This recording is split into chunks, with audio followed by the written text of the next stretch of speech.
Well, howdy there, Internet people. It's Bo again. So, today we're going to talk about the elephant in the room. We're going to talk about something I have attempted to avoid talking about because I don't actually think it's beneficial in most ways to talk about it and treat it as a realistic possibility. It's one of those things that the media is currently leaning into and treating as if it's something that realistically could happen. And I don't think they should be. In fact, I personally believe it's pretty irresponsible of them to do that. And I think they know that it's not realistic because they're not bringing in the experts who know about it to say, yeah, this isn't really going to happen.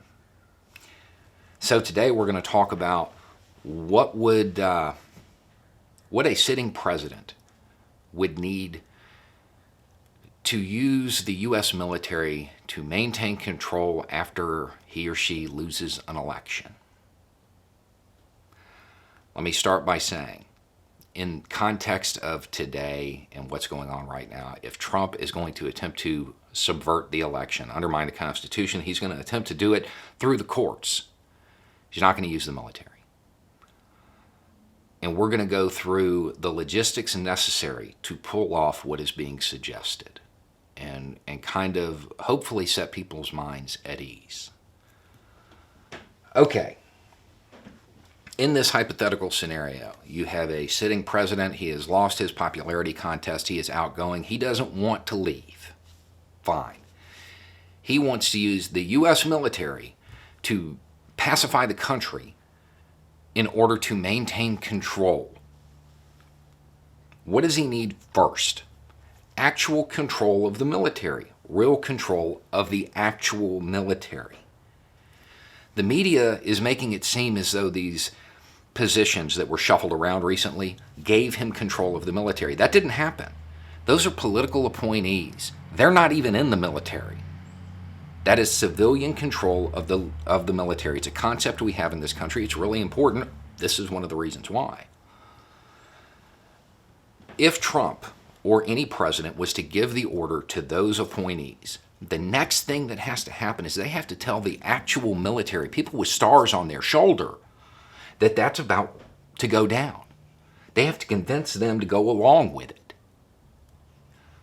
In this case, if we're using today as an example, those political appointees would be meeting with flag rank officers who have already expressed their displeasure over much, much less. They didn't want active duty military involved in suppressing civil disturbances a few months ago. They didn't want them down at the border. They actively undermined these measures, giving the people down at the border orders to not actually have any contact whatsoever with those crossing. Those political appointees have to convince them to mobilize the U.S. military to subvert an election. I can tell you right now, I would not want to be the person walking into that room to try to explain that to him. I don't know that that person would leave. It's not likely. He doesn't have the active duty assets required to make it happen. So his other alternative would be to go to retired generals. And there are a handful of retired generals who, A, commanded the respect necessary to get the troops to go along with it, and B, have the skill set necessary to make it a thing, to make it happen. The person that fits the bill most, in my opinion, is General Thomas, who has already actively and openly spoken against the idea of not even using troops, but just casting that opinion, casting that idea through words.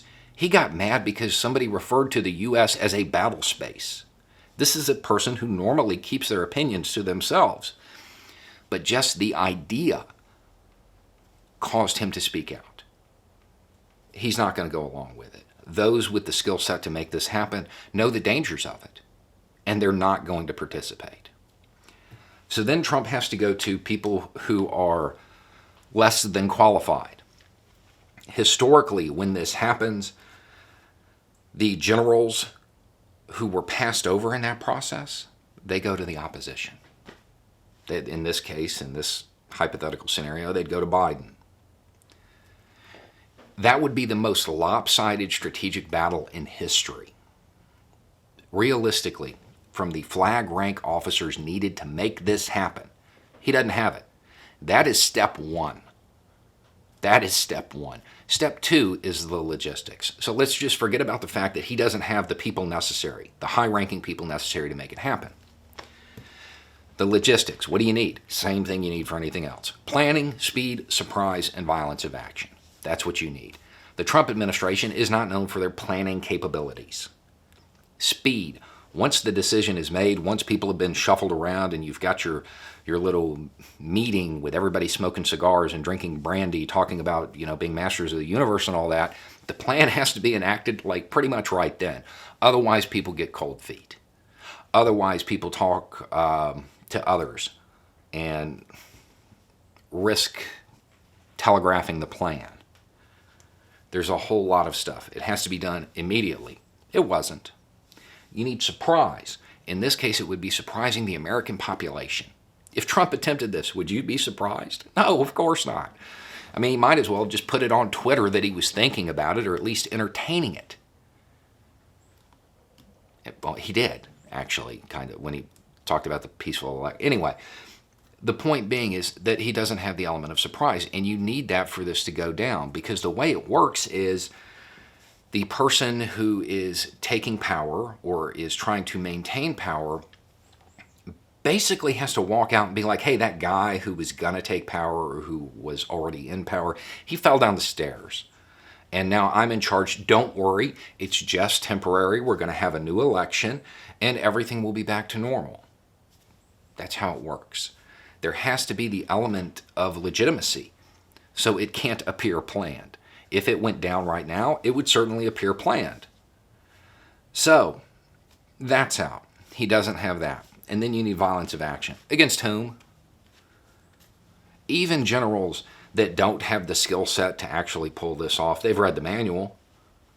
They know that sending out troops and providing that security clampdown is going to create resistance, not pacify the country.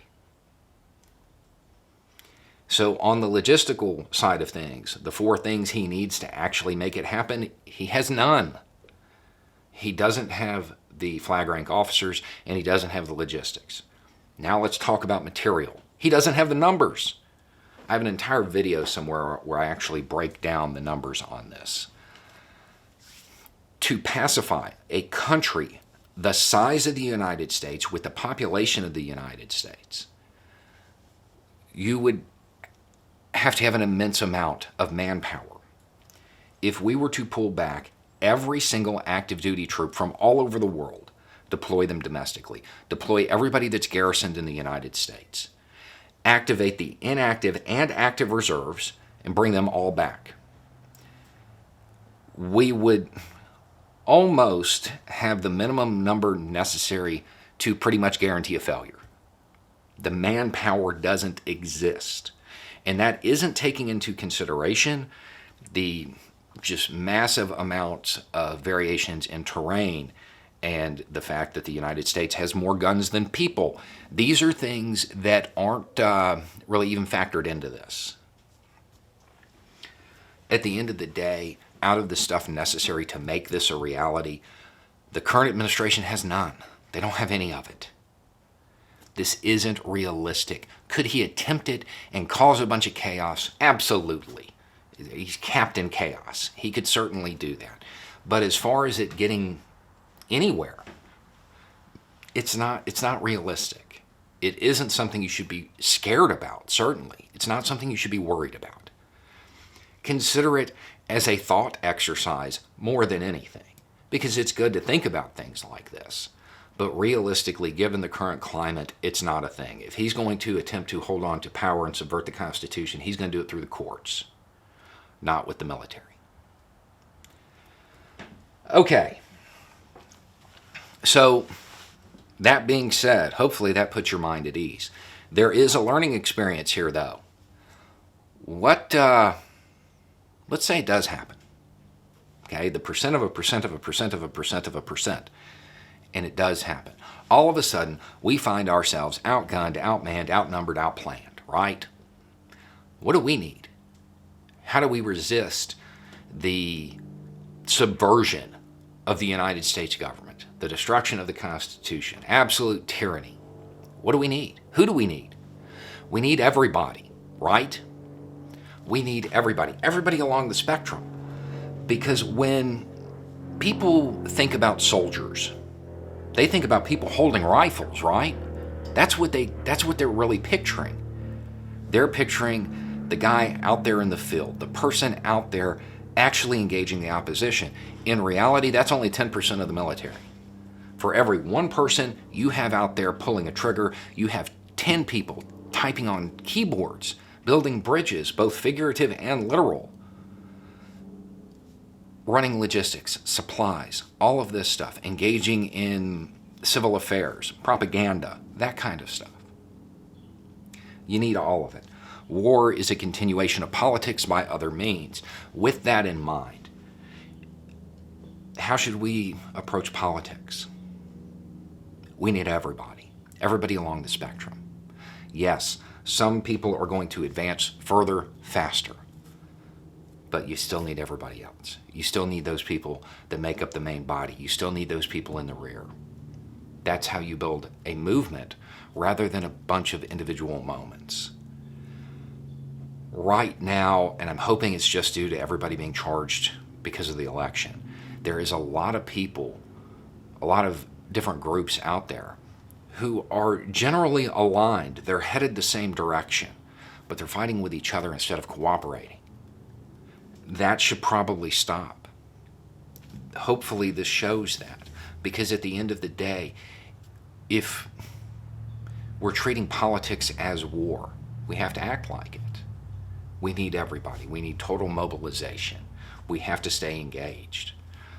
Otherwise, we'll suffer defeat.